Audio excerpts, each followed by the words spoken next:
A very, very warm welcome to my podcast, brought to you by Michael Glanville Executive Coaching. This is the Christmas podcast, so Merry Christmas Merry to Christmas. everybody. Absolutely fantastic.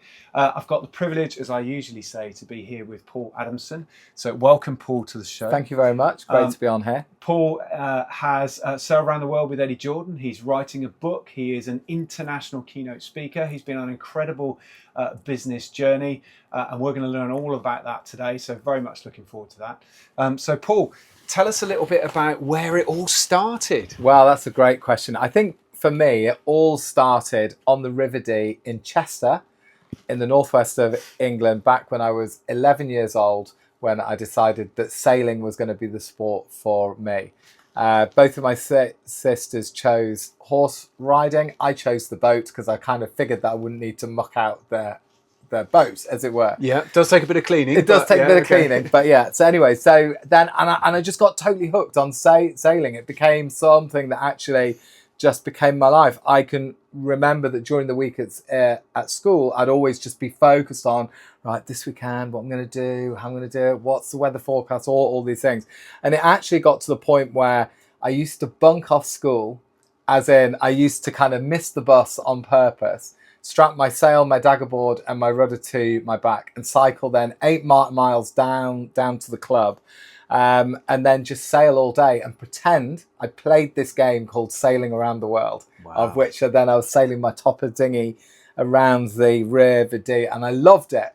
And even when I got caught, I still loved it because it was one of those. I remember I said to my mum, I said, at least I wasn't doing something crazy around somewhere. She goes, no, but you could have drowned, Paul. But anyway, I didn't drown. And then what happened was when I was about 16, my father passed away. And that was really a moment in my life which it totally cut me up. It wrecked my head. And I just didn't know what to do with myself at all. I kind of lost my way. And then what happened was I just thought to myself, okay, well, how am I going to sort this out? And I thought, well, the best thing I can do is just go and do what I love to do. And of course, that was sailing. So I enrolled on a trainee instructor course in North Wales at a place called Plasmenai, which is the Welsh National Water Sport Centre. And then over 6 months, I was effectively training to be a dinghy instructor, windsurfing instructor and a kayak instructor. So you could basically spend your life doing all the things that you loved. Exactly. Okay. Exactly. Now, I didn't get on too well with kayaking because I'm a fairly big guy, so I didn't really fit in these little boats, and you'd get out and you'd be completely numb, and it just wasn't for me. But I'd had the yachting experience. And then so what I did then was I then said, well, look, can I trade kayak instructor with doing my yacht master? Of which they said yes. So then I charged around the Irish Sea then for the next kind of 3 months, just doing the yacht master scheme effectively. And then what happened was I kind of decided that, I completed that course. I then started working for Plasmenai teaching. And so whether that be a dinghy course, not so much the windsurfing courses, but then quite often is that what would happen was I was very young to get a yacht master at that point in time. So I actually got it on I think it was like just after my 18th birthday. And that was really young at the time. So we're rewinding quite a few years now. Okay. So it was kind of viewed, well, does he really have the experience? Does he not? And then, so what happened then was I was offering myself all the time to say, look, I'd love to take the weekend courses out and do this thing because I just loved it. And quite often it was, no, Paul, you're going to be dealing with guys and girls that are a lot older than you. We don't think you've got the experience. Yes, you can handle the boat and you can do all of that, but we just think the dynamic won't be right. So I kind of sat it out for, I don't know, a month and a half or so. And I knew at some point there would be an issue and they'd suddenly need somebody to skipper the yacht. And that happened. And then that brought me into yachting. So they said, listen, is there any chance, we'll touch base? I said, yeah, I'll do it. That's cool. And then so the opportunity then came to run my own course for the weekend, of which we did. Mega success, it was great, worked, and then took up the next one and the next one. And then so I realized that actually I wanted to be a yacht master instructor. And then so, I then started to keep training and doing more and more and more of this. And then I got to a point where I thought, well, I kind of never did the A-level thing. I kind of started it, but then my father had died. So then I was out of that. I wasn't focused on that at all. So then it was like, okay, well then maybe, I should do A-levels. And so I did 3 A-levels up in North Wales whilst I was teaching sailing. And then I decided, okay, well, then maybe I should be a deck officer in the Merchant Navy. So That's quite a shift. It's quite a shift. From teaching people to sail a yacht to... Yeah. I mean, it's maritime, but... Yeah, it's still maritime. But I kind of thought, well, I just kind of thought that this would be a cool way to go, know? Okay. Get to travel the world. I think you'll see this through the whole of the journey. I'm very good at changing course, And Southampton Institute, as it was then, was starting a course called Merchant Ship Operations, which was to train to be a deck officer in the Merchant Navy, but then also give you the degree, and then so you could go on and be a master mariner at some point, right? So I enrolled on that, I came down onto that course, and I remember clearly walking in on the first day because it was me and 65 Saudi Arabian guys who were working for Saudi Aramco, the oil firm, and me. And they're all speaking Arabic and I wasn't. And so it was a bit like, oh, okay. Anyway, we had great crack. They were lovely people, really good fun. And then so it came down to the South Coast. So that's what brought me down here. And then to pay for my way to go through university, I then started working for like Hamble School Yachting down here on the South Coast. So I was still teaching sailing all the way through. And then Clipper Ventures as well when they got the Reflex 38. So we're doing cool stuff there, like fast races and etc. And then as I was about halfway through my university course, I got onto a container ship.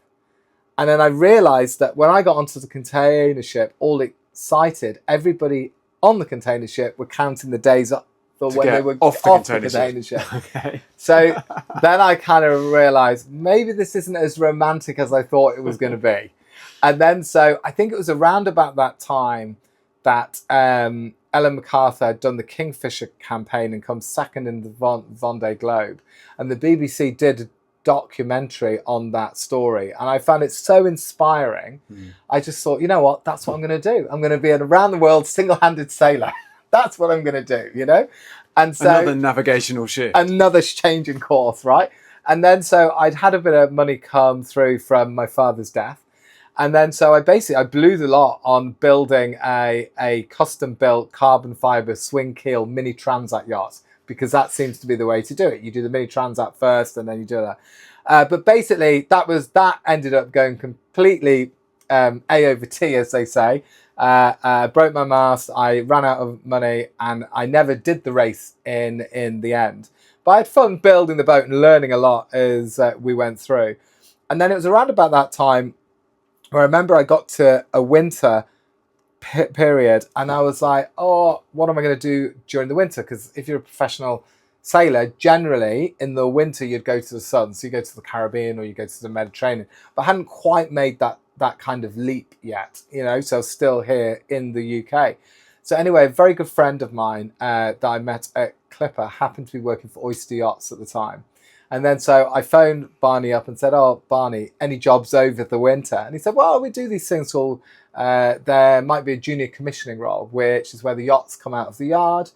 And then you effectively test them, try to break them, put them together again. So then when it comes to the point of handover, you can say to the owner of those yachts that here is your beautiful yacht and this is the spec, this is where everything is on the boat, and here it is all working. So it's going through that piece. So I ended up being based here in Southampton, but going back and forth to Ipswich all the time, bringing the yachts from SYS as it was at that point up to Ipswich for commissioning and back and forth.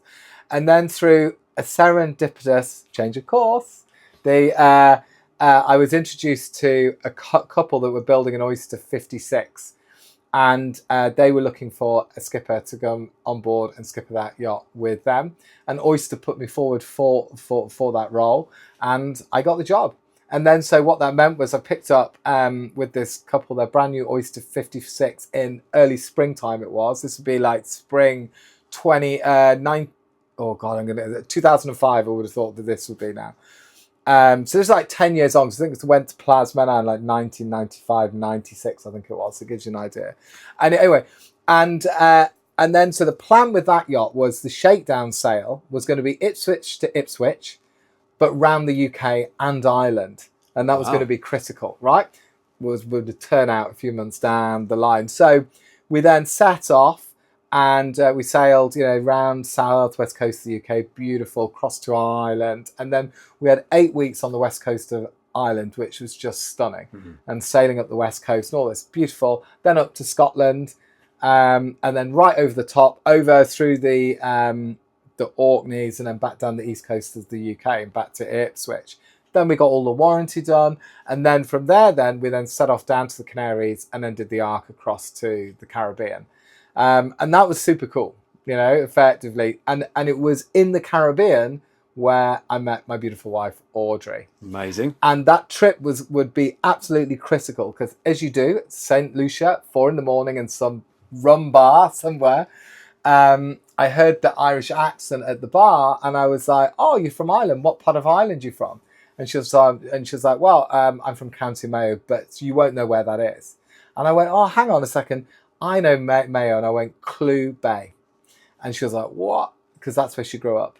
And she said that really Americans might know where County Mayo is, but generally us Brits wouldn't. Wouldn't know. Okay. You'd know like the Ring of Kerry and Dublin, but you wouldn't necessarily know County Mayo, as it were. So anyway, and then so that was really the opening line. So that was my chat up line. Then we became great friends. And then from there, then we fell in love. And then, of course, what happens when you want to be with somebody that you fall in love with, you'll move mountains to be with them. And so the following season, so we did the Caribbean season, then it was sailing the yacht back to Greece for the Mediterranean season. And then I said to the owners of that yacht, I said, look, I've fallen in love with this girl. And then so any bit of time off, I was jumping on a plane to go straight back to Dublin to meet her. And then I said, look, I'm going to go to Ireland because this is where my heart is telling me to go, another change of course, and so they said very kindly, said, well, Paul, look, this whole yacht, Spellbound, is obviously about the yacht, but it's also about you. We really enjoy sailing with you. So look, why don't we help you out? And you we would love to cruise Ireland again.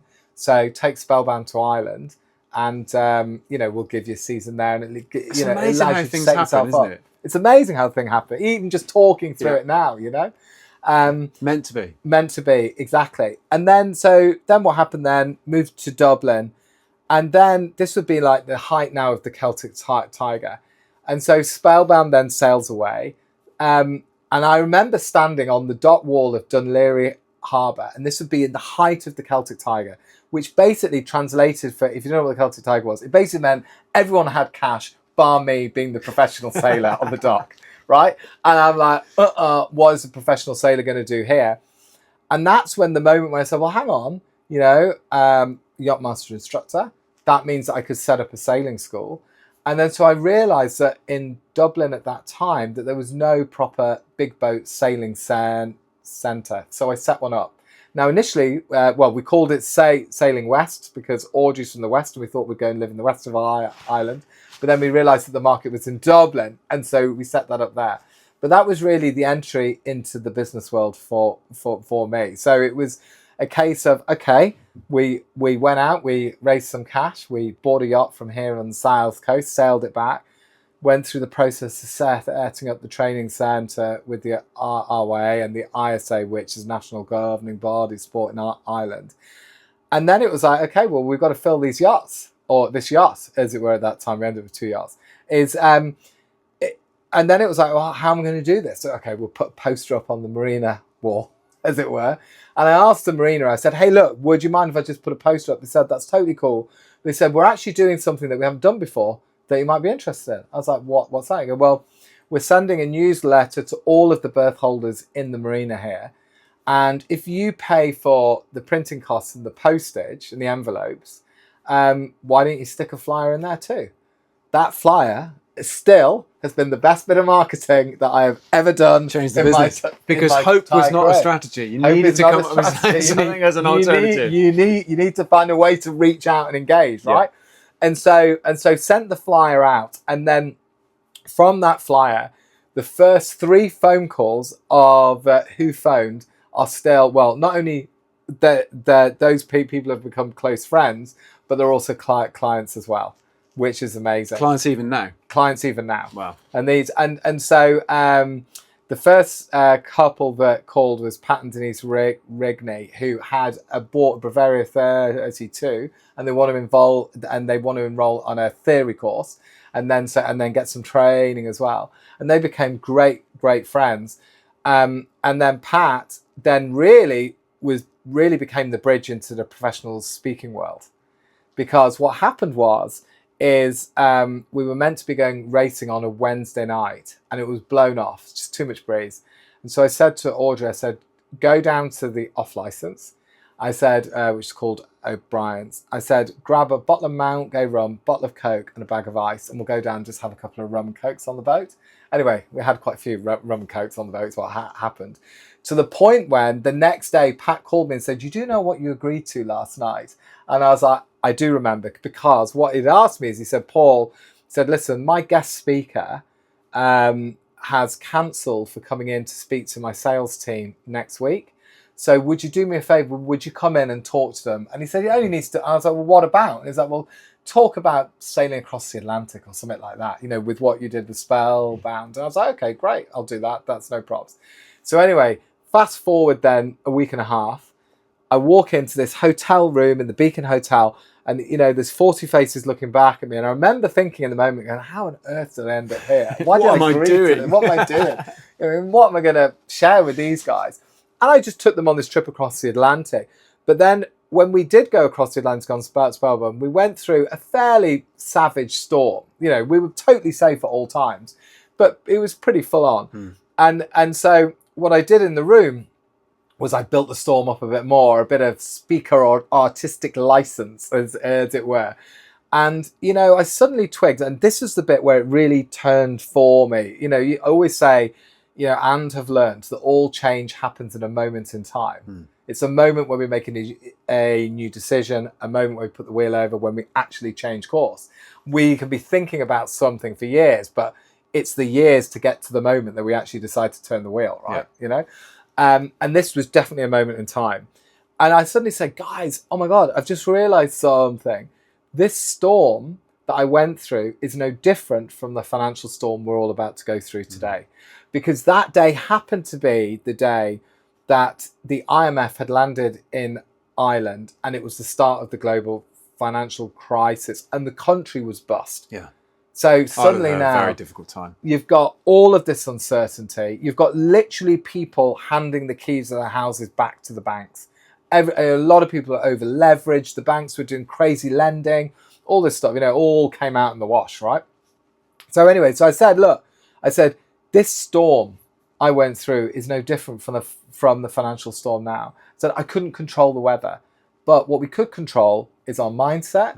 I could control our course. And even though we all had different jobs on board the boat, so you've got a navigator, a skipper, a trimmer, whatever it may be, we're all sailing this yacht through this storm and out of the other side. Focusing on the same goal. Exactly. Yeah. I said, you know what? I hope you realise that yacht is your business. And they all went, you could see all the lights go on. They went, okay. And then so I finished that keynote, and Pat said to me, he goes, Paul, he said, that was incredible. He said, I've had a lot of keynote speakers in. What you did there was really special. It really worked. So he said, I'm going to give you an opportunity now. Would you work with this sales team for the next 12 months and get them through the storm? And I just did what I say to Richard Branson on it, which is say yes and worry about it later. So I said, yeah, absolutely. I'd be delighted to do that for you, Pat.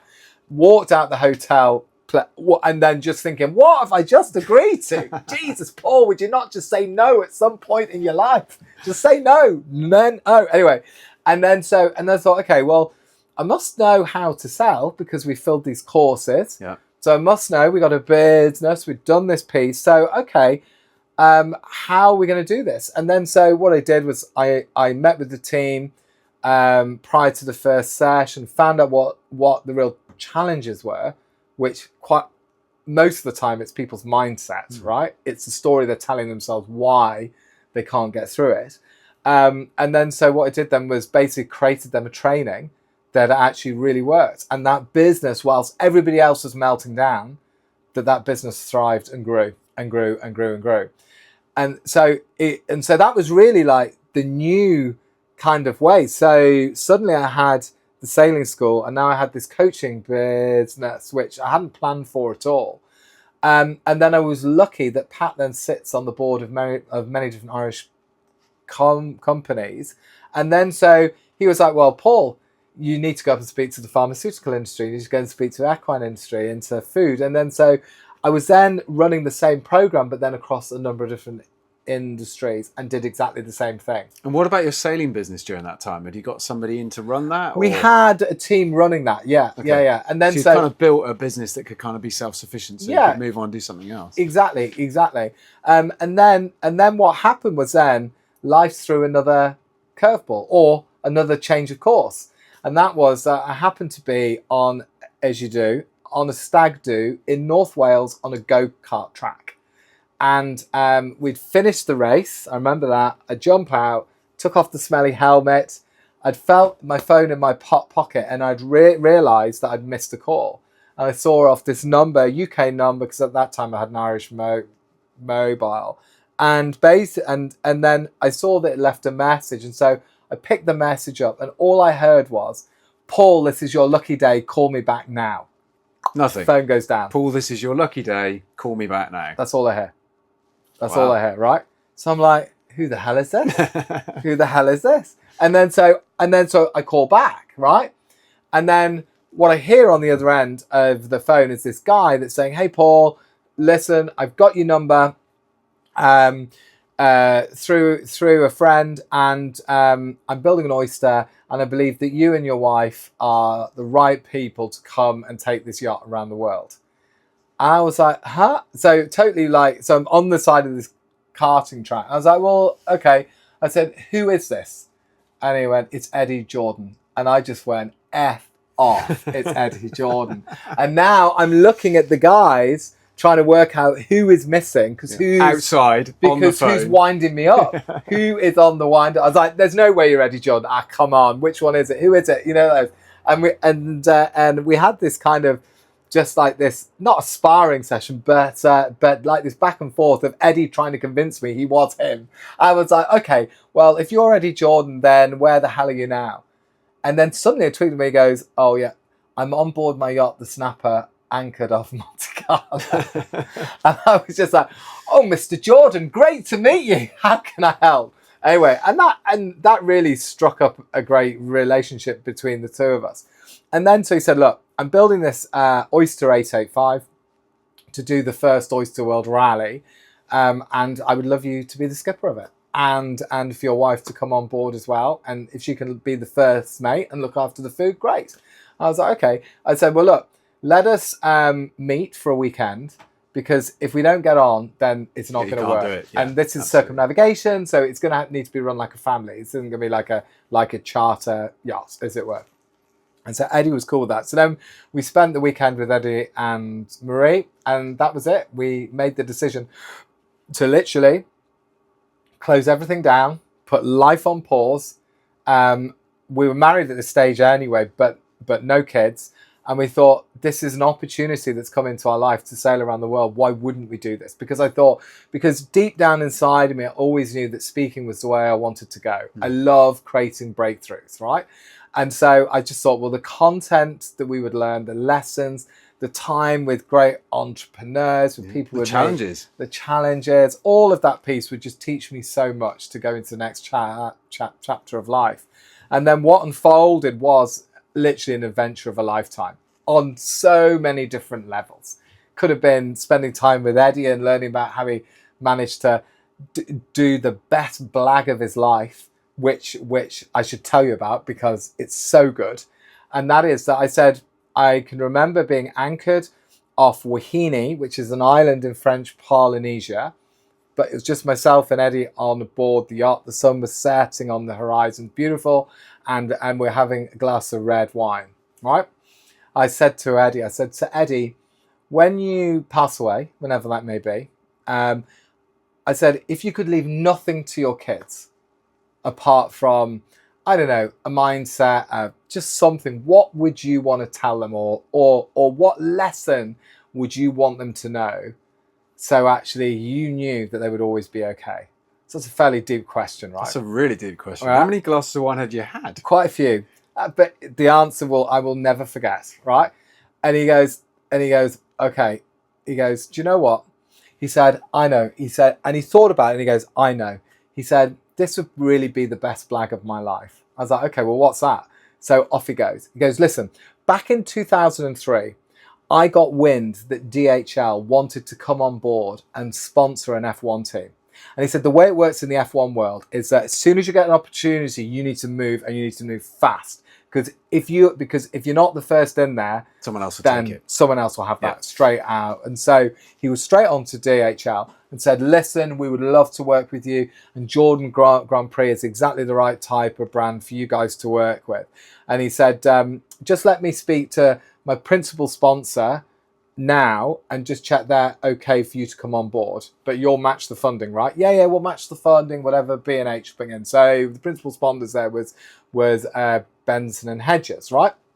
Not so obviously I was PC say, now. at that time, that was okay. At that time, that was cool. That's what it all was. So anyway, so he calls B&H up and he said, listen, you know how it is in F1. You know how it is. He who has the most money can get the best drivers, the best engine, the best cars, all of these things. Well, I've got great news. DHL want to come on board and they want to match your funding into the team. Are you cool with that? They go, yeah, we're totally cool. And he goes, now there is just one other thing that we just need to agree now. He goes, well, what's that? And he goes, well, he said, I just need a little bit of white space on the car. And they went, no way, Eddie. There's no way. There's no way. We agreed the car would be yellow, and that is that. So if you want to go DHL, that's no problem, but we're out. So Eddie puts down the phone to this guy, doesn't think. He goes, Paul, I didn't think. I just instinctively picked the phone back up again, called DHL and say, B&H, love it. We'll sign it in 2 weeks. And put the phone back down, right? And I was like, what do you do? And he goes, well, that bought me a bit of time. I said, okay. So, and they said, okay. He said, then fast forward a couple of weeks. I walk into the boardroom of DHL up in London somewhere. I walk in and, he said, and he just, this is hilarious. And Eddie was quite an eccentric guy, right? Okay. So you see the way I'm coming up because I'm going into Eddie mode. He walks in and he goes, guys, ladies, gentlemen, I would love to take your money off you, but I can't. And they're like, why? And well, listen, he said, don't take this the wrong way, but I need you to understand something about your brand. And he said, and no marketer would ever tell you this, but I'm going to tell you it. He said, your brand doesn't work. Maroon letters on a white background is boring.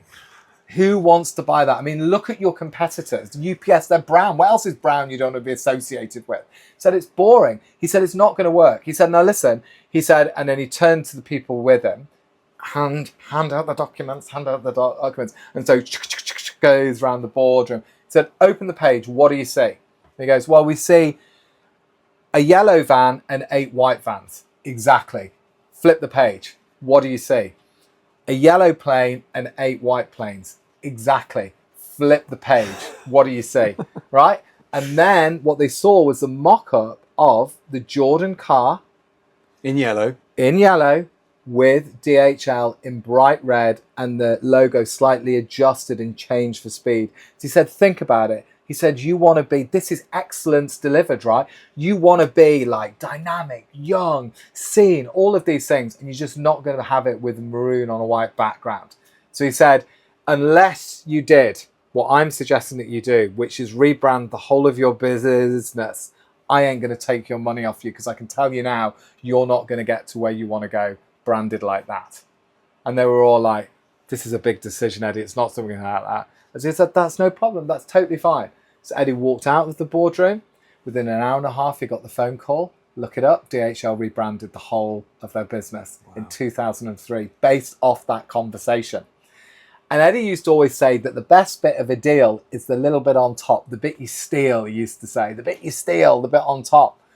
And that yellow of DHL is Jordan yellow and is patented. So, of course, every time that you see a DHL plane or a truck, a little piece of royalty still goes to the Jordan family. That's the bit you steal. So Eddie turned to me and he goes, if I could leave one thing to my kids, I would tell them there's always a way. Even if I can't see it right in the moment, there's always a way to get an outcome, make something happen, whatever it may be. He said, it's so easy in the moment to just think no, or it's not possible, or, so easy to talk ourselves out of something. So he said, I knew when I put the phone down to B&H, I just needed to lock myself into an outcome, and then it would force my brain to figure it out. So that's what I would leave to my kids, is that belief that there's always a way, even if I can't figure it out.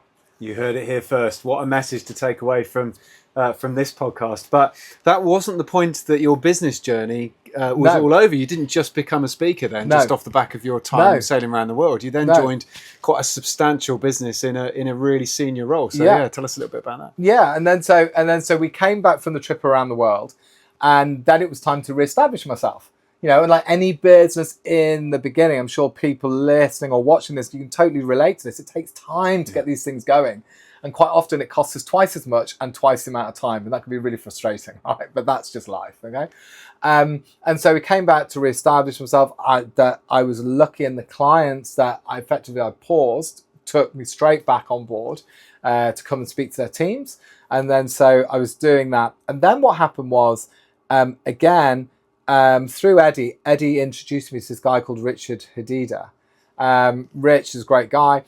And then what happened was, initially I was basically engaged by Eddie and Richard to go out and look for a super yacht for both of them, which would have been one of the big Dubois, like a 50 to 60 meter sailing yacht. So I was engaged for that. And then during that time, so this would be early 2018, Oyster Yachts got into difficulty and entered administration, unfortunately. And so this was the brand of the yacht that, I've been a junior commissioner on, I've met my wife on. Yeah, it's in your heart. It was absolutely. You didn't want to see it go anywhere. Oyster is very, very close to my heart. And so what happened was then is that during that administration time, Richard called and said, listen, I want to buy Oyster out of administration. I just don't think the world would be quite a brighter place without Oyster Yachts in existence. Thank you so much for doing the podcast. It's been a real pleasure to talk to you. And as Paul said, a very Merry Christmas to everybody. If you like what you've seen today, then please go and click subscribe. We're hoping to have 1 million subscribers by the end of the first quarter of 2026. So that's quite ambitious. I love it. Let's hope for that. So visit YouTube. We're on Spotify.